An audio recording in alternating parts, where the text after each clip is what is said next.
All right, hey, this is Act 2 of the podcast. We're getting right back into it. If you missed Act 1, go back and listen to that thing. Otherwise, this isn't going to make any sense. Okay, see ya.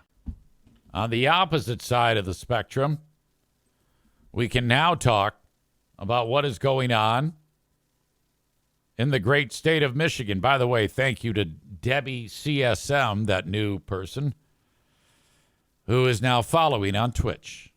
Appreciate that. Here in the great state of Michigan, hot on the heels of how it is no longer legal, according to the Michigan Supreme Court, to have a life sentence for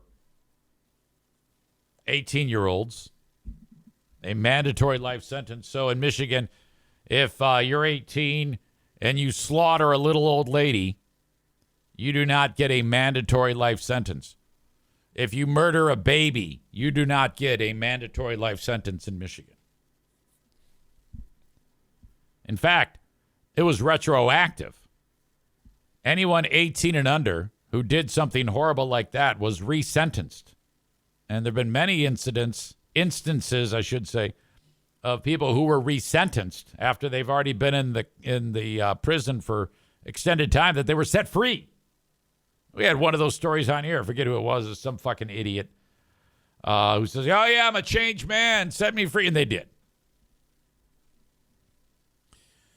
Now, this is ridiculous. It just happened. The Michigan Supreme Court, by a 5-2 opinion, has said that no parole, mandatory life sentences for murderers age 19 and 20, same thing. So it was 18 and under. Now, if you're 19 or 20 and you take out a whole family and you're given a life sentence with no chance for parole, now you're going to be resentenced. This opens the door for sickos to be let back out onto the streets. And for these families who, I mean, let's be honest here. If something terrible happens to you, you never get over that. Now they're like, well, this guy's back out. I mean, this is the type of scenario that I'm just waiting for the news story where the family member encounters the bad guy when he's back on the street and actually kills him himself or herself.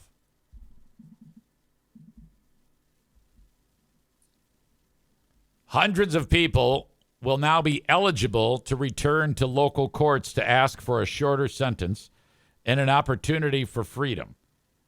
At the same time, anguished friends and relatives of murder victims will have to revisit these cases too.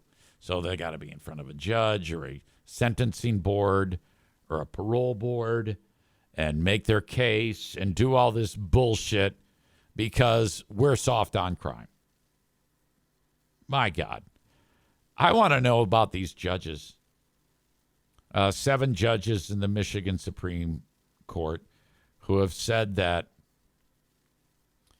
these sentences are because of a ban against cruel and unusual punishment in Michigan.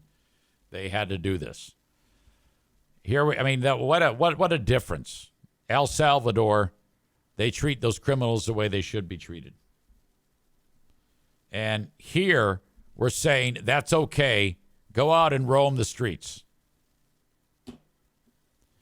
A mandatory life sentence, quote, that does not allow for consideration of the mitigating factors of youth or the potential for rehabilitation is a grossly disproportionate punishment, said Justice Elizabeth Welch. So are you saying that you can give somebody a pass because they're just 18, 19, or 20 years old when it comes to murdering people? You have to take into consideration that, that I think is okay. I was young and dumb. When you actually do stuff like probably the worst thing I could say, yeah, he's young and dumb would be because he got a Dewey or something like that, or knocked up a chick, or whatever, ran a red light, not fucking murder. Michigan was among only 16 U.S. states that imposed mandatory life terms on anyone convicted of first-degree murder who was over 18. A life sentence in Michigan still can be possible for someone 19 or 20, though it will be rare. The burden will be on a prosecutor to show that someone convicted of murder should never get a chance at parole. Yeah, it's difficult for prosecutors because a lot of times they realize that that's an uphill battle, so they won't actually do it. And now with that, with this in the background, this change in the way business is done according to the Supreme Court, this gives more rights to the murderers. We're doing it wrong here. This is stupid. During arguments, a Flint area prosecutor, Katie Jory, urged the court to think about the impact on victims' families if nearly 600 sentences are reopened. They will be, quote, forced to reopen these old wounds, stop where they are in the grieving process, go in front of the court again, bear publicly their soul regarding the hurt that they have experienced. This is all common sense shit. And these judges are like, nope, we got to do it. The Supreme Court heard appeals on behalf of Montario Taylor, who was 20 when he repeatedly shot a man in the victim's home in 2016, and Andrew Zarnecki, who was 19 when he was involved in the fatal beating of a man with the man beat him with a Christmas tree stand and sodomized him with the Christmas tree stand. You know, like where you put the Christmas tree in? He stuck it up the guy's ass. Yeah, let's let that guy back out on the street. Holy shit, that's ugly. Kiko Cruz was the guy that we talked about here. I'm a changed man.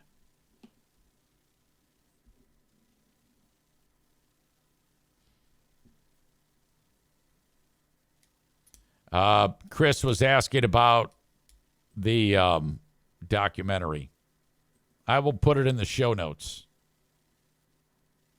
about the world's highest security prison, CECOT, C-E-C-O-T. Since this was uploaded in February, it's been watched 91 million times. It's a quick watch. It's only 21 minutes. Hello to you, Bruce. Welcome in. Bruce is here. After a day of picking fights yesterday, he seems to be doing fine. All right. I have to use the boys' room. So we're going to have to do this. So stand by, and I will be back momentarily. Thank you for being here. More coming up in just a bit. Went on a feeding frenzy after the Ben and Eric Patreon podcast last night. It wasn't good. It was. The problem is, on a typical weeknight, if I'm not up doing podcasting or doing hockey games, I'm in bed. So I'm not going to eat. Let's go to bed. But I get done with that podcast yesterday, and I'm like, I'm starving. Let's pig out. And boy, did I. I eat so fast that my body doesn't even have time to tell me I'm not hungry anymore.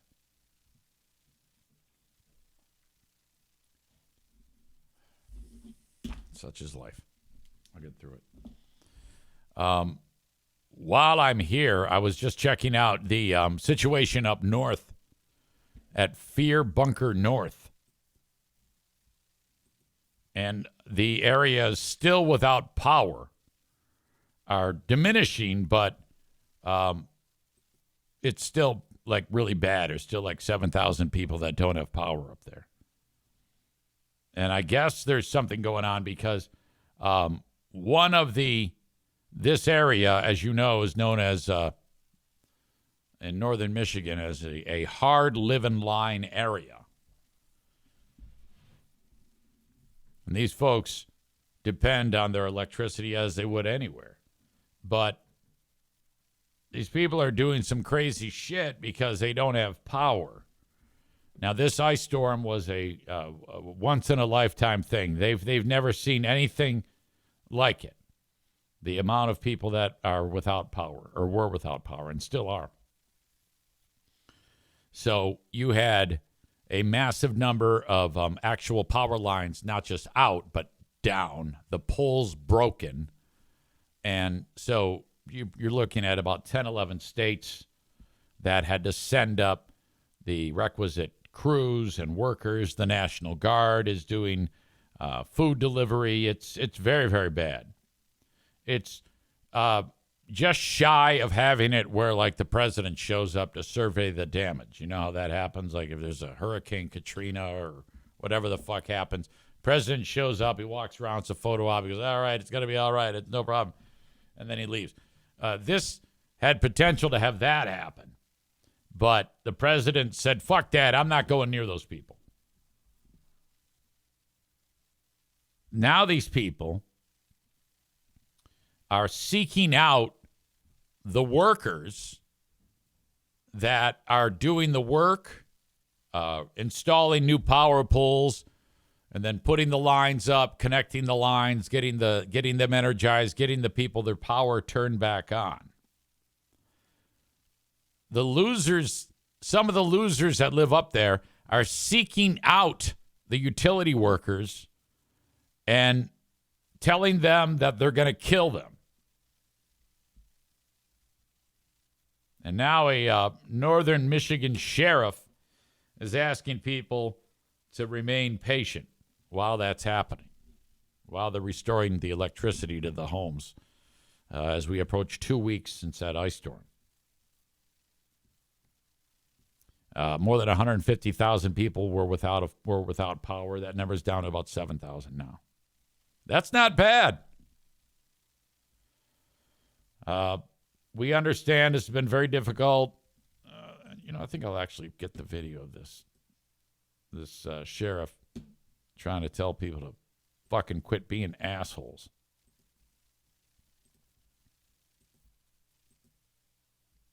There you go. This is the sheriff of one of these small communities. And, here he is at his desk. He's wearing the Browns. He's got the thin blue line flag, so he's got all that. Good afternoon, everyone. This is Sheriff Joe Brubaker from the Presque County Sheriff Department. We understand that this has been a very trying and difficult time for everyone involved. Folks, this storm was compared to a Category 5 hurricane, and no one could have prepared us for the amount of devastation it hit. You're like, how? How could it be a Category 5? Well, it's because of the catastrophic loss of infrastructure. That's what he's referring to. Our area. Please understand that everyone involved is doing their very best to get people's power back. Because it didn't leave. It was there for 3 days. Utilities back and to help them. We understand that now there's threats being made towards utility companies and the linemen, whether it be online or in person, all the way up to death threats for some people's power not being on. We cannot have that, and those could be criminal charges for making threats towards those utility workers. We all need to be kind to each other, work together, and understand that they're doing their very best as fast as they can to get people's power back on. I've spoken with utility companies. They're waiting on supplies. It's been very hard to get as many parts and poles and wire as needed for the amount of devastation that hit our county of Presque-Isle. I want to assure everyone they are doing their very best and as fast as they can. I also want to thank everyone that's been involved so far, from the firemen to the EMS to the emergency service coordinator to our own workers here at the Presque County Sheriff Department, to the Red Cross that come to town, and all those utility and linemen that showed up, even the National Guard and all the workers. We cannot do it without you, and we all need to work together, and we're going to get through this. People's power is going to come back on, and we're going to be stronger for it. God bless everyone. Thank you. All right, that was well said. I'm impressed with that guy. I mean, that's how you got to handle those losers. I mean, I would have taken it a step further and said, if we find out that you did this, you will be shot or something like that. Young Adam Schwab says, HLL, hard living line, inhabitants threatening to kill the people trying to help them. Sounds about right. Yeah, that's a regular thing there. I mean, they shrug that off. They're a tough people. But that kind of makes sense. Hopefully no more of that. If you're a fan of hockey, last night was big. The 4 teams in the Frozen Four in St. Louis, Missouri are Boston, and you got Western Michigan, Penn State. There you go, Penn State. I'm not a Penn State fan, but, you know, I'm wearing this anyway. And what's the other school? That would be Denver. So Western Michigan is in double overtime against Denver last night. And then this moment happens. This was outstanding. Winner goes on to the national championship game for college hockey. 3-2, possibly in double Okay, this guy right here, 24, he's the guy. overtime. Mike goes for the win! He scores! Owen Michaels is the hero for Western Michigan.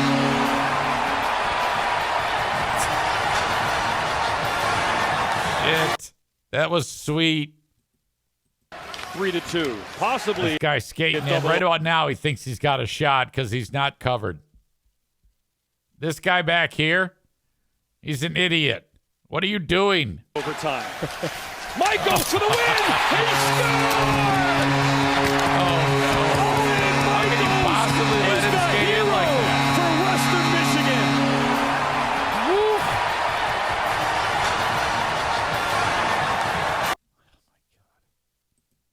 The Masters golf starts this week. I have no interest in this at all. The only time I'm interested is if Tiger Woods is doing well. And he's not even playing, for God's sake. All right. Chris points out that sheriff in Presque Isle, or Presque Isle, however the hell you say it, he would have done that Facebook Live from his Peloton in the sauna. Damn it, that's a great joke, and I wish I'd thought of it.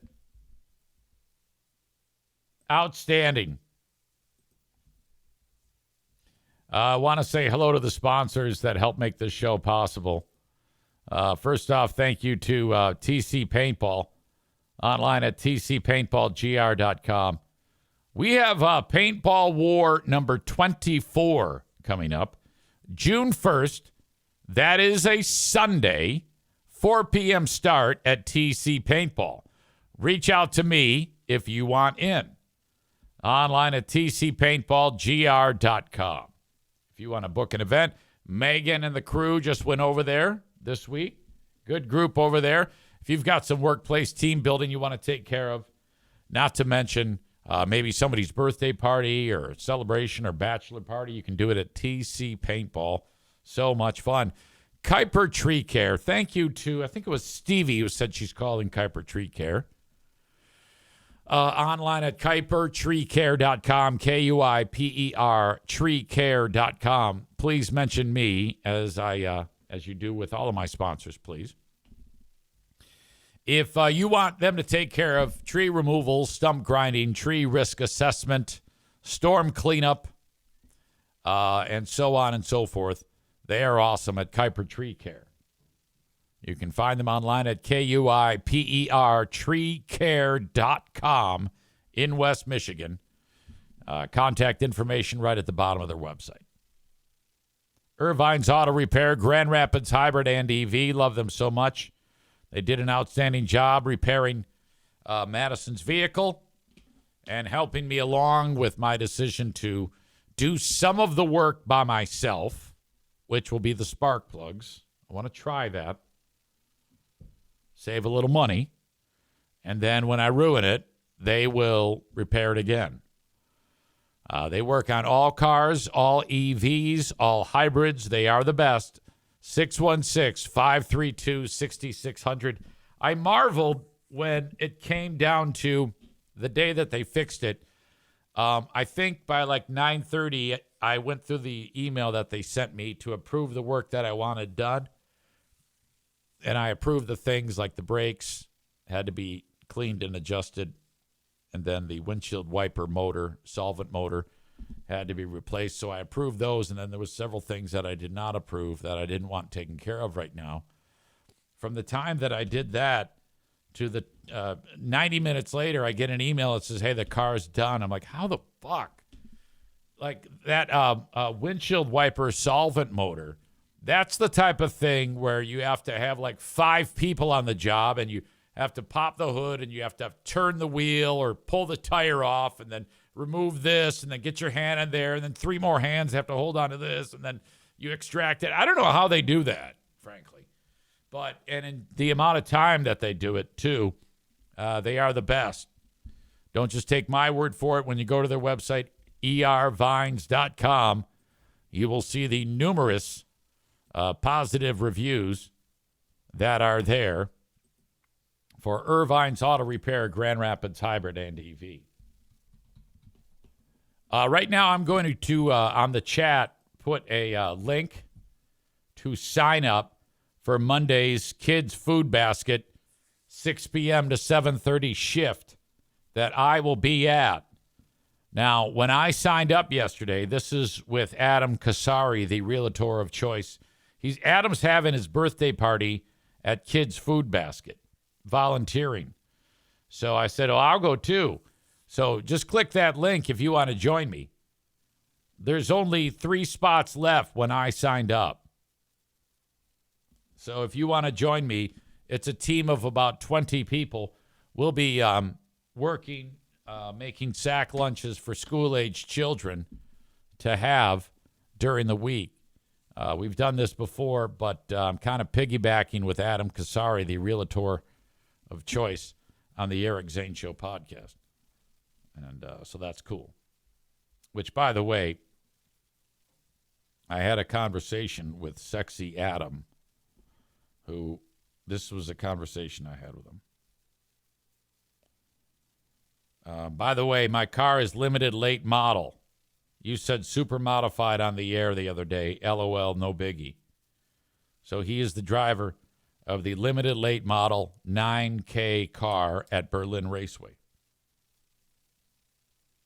I wrote, oh, God, my bad. He wrote, no worries. Currently putting a new body on my car. And then all the decals. I think 9K on his car is the number, at last check, of children served by Kids Food Basket. That's why he goes with that.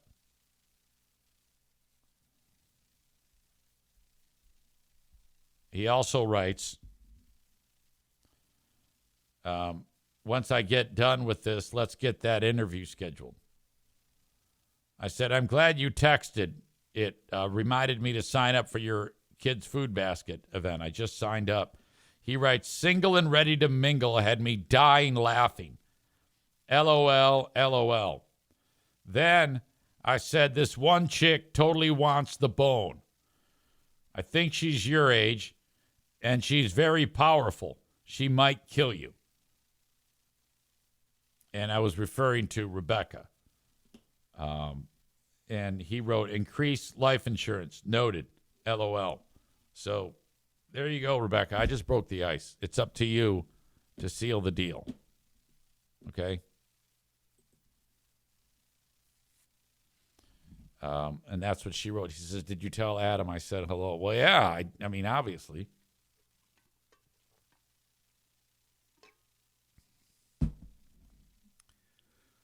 David says, are you going or is Mr. Pop Pop going? Again, contributing to the false narrative that I am a pedophile. Unbelievable. All right, so there you go. If you want to sign up for that, I included it, and I will include it in the show notes if you're listening to the audio podcast.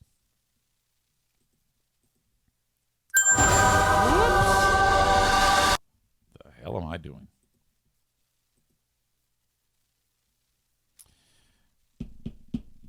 Let's see. China has raised the tariffs again.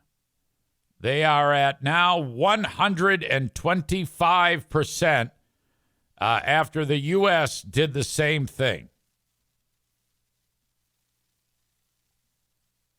So this keeps happening. Trump first, as you know, hit a pause on tariffs for other countries.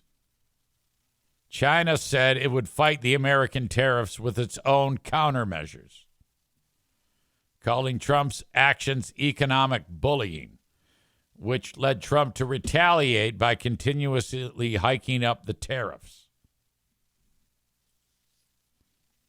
His universal tariffs on China total 145%. When Trump announced that China would face 125% tariffs, he did not include a 20% tariff on China tied to its role in fentanyl production.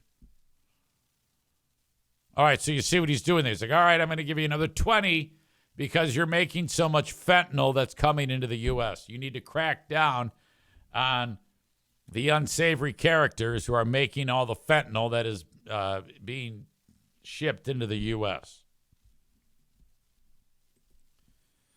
It's hard to not get behind that. I mean, that sounds outstanding, right? I mean, you wouldn't want fentanyl. I mean, I don't care, frankly, if fentanyl is in the U.S.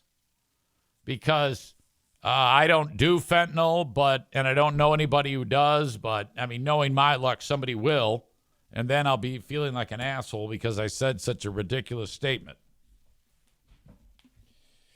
Trump's actions led business executives to warn of a potential recession and some of the top U.S. trading partners to retaliate with their own import taxes before the pause. But Trump and China continued raising the tariffs in a tit for tat. China has said that they're ending it at 125. That's it.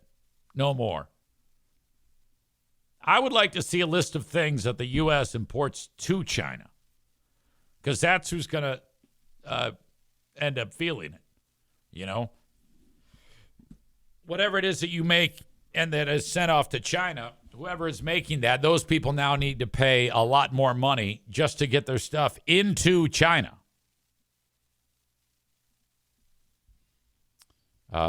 China's Commerce Ministry said it was filing another lawsuit with the World Trade Organization against the U.S. tariffs. Beijing last week suspended sorghum, I'm not sure what that is, poultry, and bone meal imports from some American companies, but put more export controls on rare earth minerals critical for various technologies, and put a few dozen American companies on lists that would prevent Chinese companies from selling them dual-use goods.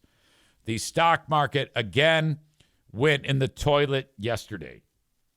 So with the work that I do for iHeartRadio, I've got a very, very small 401k. The very minimal money that I work there, they actually have a 401k. So I like for the handful of years that I've worked there, I've put money into it, and it's down. Let's see. Well, yeah, it's down 10%. It's 10% down from where it was. I mean, it had been going up, little by little, and then it just took a big shit. I'm like, God damn it! I am never looking at this again. I that is my own advice that I have said. Do not look at that amount. It'll keep you up at night. What did I do? I looked at it. My God, that was dumb. There was a remarkable moment, horrible moment that took place yesterday. It was in New York as a helicopter with some tourists kind of like came apart in the sky, and it came crashing down. And it's a family, a mom and dad from Spain and 3 little kids. This is the body of the helicopter. Look at that. There's no tail. There's parts flying off it as it comes down.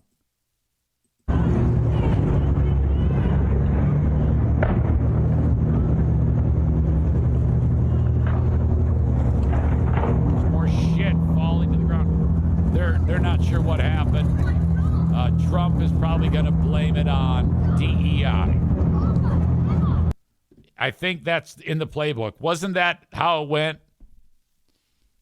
when the helicopter hit the jetliner right after he was inaugurated? He blamed it on black guys and DEI and women. He said, all right, this happened because of DEI. I was reading that when there was an expert who weighed in on when you're in a helicopter, there is a certain stress that can be put on the machine that can actually cause the rotor, the thing that's making you up and down, to break. And then that's it. And then the strain on the actual, I guess it's called a fuselage, can lead to it breaking apart. Chris says there's Spanish, he won't care. 6 on board, 1 pilot, 2 adults, 3 kids, all dead. Actually, 2 were not dead at the scene. They actually they passed away at a hospital. But my God, what a shit show that is. I'm not going to show you the before pictures because the New York Post, they got images of like the family just before it lifted off. Like, oh, we can't wait. This is going to be awesome. It was like the very last pictures taken of them. And then that was it. There is some controversy. There was, and it's one of the dumber things you're going to hear. Dale Earnhardt Jr. applied for a patent on the number 8. There is he has that when he was a driver, he had number 8 on his Budweiser car. All right. He might even still own that car and someone else drives it. I don't even follow anymore.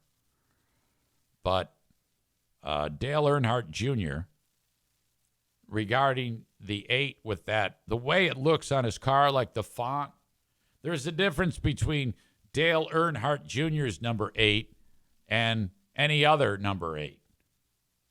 Like Lamar Jackson from the Baltimore Ravens. He wears number 8. So Earnhardt goes, well, I want to get a trademark on my number 8. So he applied for the trademark on his number 8.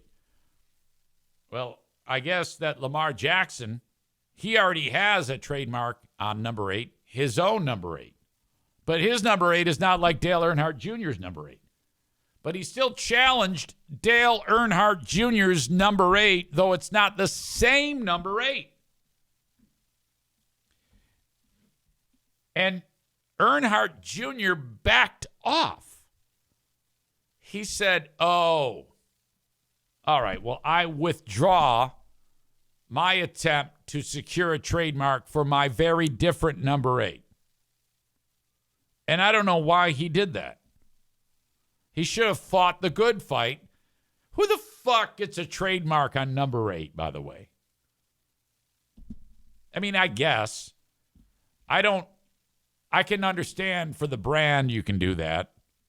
Like, I don't want someone else to take, he doesn't want someone else to take his own number 8 and sell their own shit, sell their own number 8 t-shirts. But Lamar's number 8 is way different, so it's not the same thing. His is fucking white with a purple background. Looks way different. So I'm thoroughly confused as to why he was such a pussy about it. Last week, the dispute emerged, and then it just disappeared. Earnhardt Jr. made an application for trademark protection for his number 8. Jackson filed the objection, and Earnhardt promptly abandoned the effort. He explained it during the Dale Jr. Download, which is a podcast that a lot of people listen to. He said that his company, JR Motorsports, recently secured trademark rights to the version of number 8 from his Budweiser car. He said the company attempted to secure trademark protection for a different version of the number 8, which JR Motorsports had been using since 2019. He says, I learned on social media that Lamar was contesting our trademark application. He wasn't suing me. He was just contesting it. When I learned about it, I thought for sure it was over the Bud 8, but when I dug into it, I learned that it was my JR Motorsports font. Okay, so it's not the car. It's a JR Motorsports font. Different. But it doesn't matter. It's still a different 8 than Lamar's. And we're not ever going to use that one again. So, yeah, it's a non-issue. I didn't want to see this get nasty for no reason. So it's like he's like, hey, it's not going to help me in any way. I'm not even using the JR Motorsports font. I would have wanted to fight just on principle alone.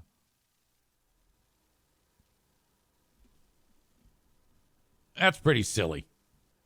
Can you imagine if you're Lamar Jackson, you haven't been able to win a big game ever, and this is happening, and then everybody's going to be like, okay, how about you worry about getting the team to the Super Bowl or winning the Super Bowl? Wouldn't that be nice?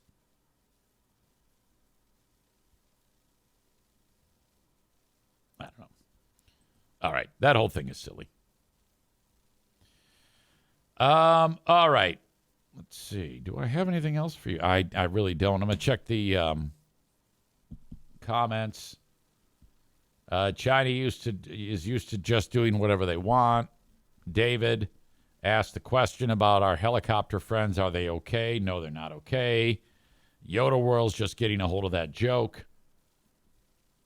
The history of that is fantastic. For another day, I will tell that story. I'm going to end up going short today. My apologies. King's Room Barbershop online at kingsroom.net invites you to go to one of the 3 locations, Caledonia, Northland Drive, and at 821 36th Street to get your haircut. $19 for a haircut. Mention your old pal EZ, even though some of the people don't know who the hell I am. It's going to cost you $19. So if you're a dude or a chick who likes short hair, head on over to King's Room Barbershop and get your haircut.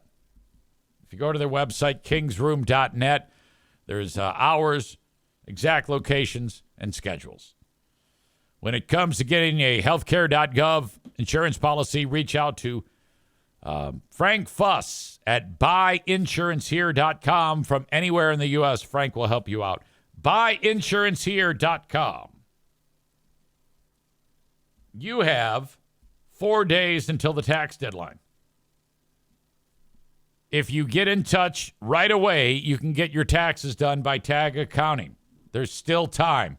You've been putting it off, thinking you can do it yourself. Now you're up against it. My God. Tagaccounting.com. Tagaccounting.net, actually, is who you want to reach out to. 616-301-9516. From no matter where you are in the listening audience.